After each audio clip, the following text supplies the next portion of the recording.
How to share your Shein card on app. Hi guys, welcome back to our channel. In this video, I'll show you how to share your Shein card on app.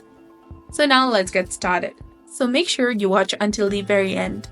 So if you have a Shein account and you want someone to review the items in your cart before you buy them, you might wonder if you can share your card directly. Unfortunately, there is no direct share option.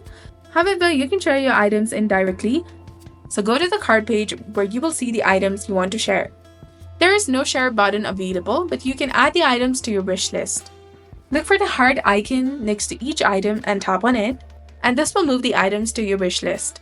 To review your wish list, tap on the heart icon again, go to Me icon, and there you will see the section of wish list. Simply tap on it. However, we still need to create a board to share the items.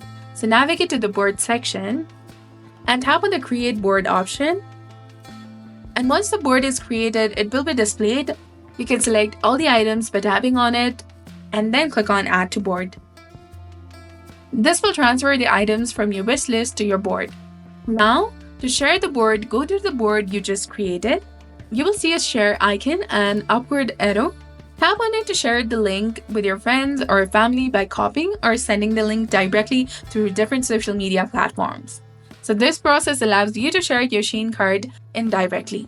So while it may seem a bit lengthy, but I hope this video helps clarify how to do it. If you have any questions, feel free to leave them in the comment section. And thank you for watching. See you in the next one. If you have any questions, feel free to leave them in the comment section.